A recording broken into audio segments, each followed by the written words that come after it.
Modern society isn't collapsing because we aren't believing in the correct things. Modern society is collapsing because belief has become the only thing that we know how to do. And this is known as propositional tyranny. Hi, my name's Trey. I am a PhD candidate and I hold a master's in psychology with a focus on consciousness, religion, and integrative health. And if you give me to the end of this video, I will explain just how much this is impacting your life. Let's jump in. Propositional tyranny is this insidious assumption that the most important thing in our life is the beliefs and the thoughts that we have about reality. It ends up reducing all of life to trying to maintain this inner coherence of the correct facts and doctrines. Vervaeke points out that when the propositional mode becomes the only way that we have to understand reality, it becomes a prison that then cuts us off from other forms of knowing and being. Plato himself warned us in the Phaedrus when he said, living wisdom reduced to a fixed sentence and facts ends up ceasing to have the power to transform and instead becomes this type of dead language that gets mistaken for insight.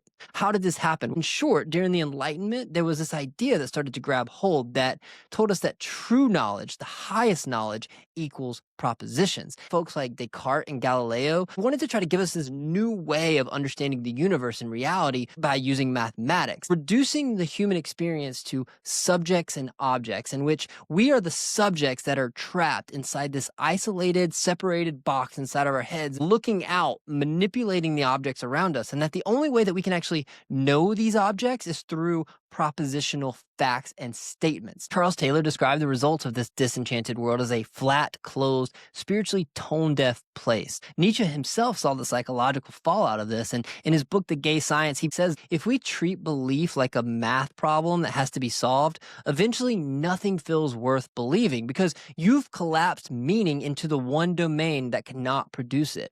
Carl Jung saw individuals collapsing under this, and he said that when people become cut off from symbol and myth and the imaginal and fall into literal belief only, they lose the ability to interpret the inner life, which makes culture psychologically unstable. And look, being a Christian doesn't automatically shield you from this, because if your walk with God gets reduced to defending doctrines instead of encountering the divine, well, then you're still living under propositional tyranny. I want to be very direct.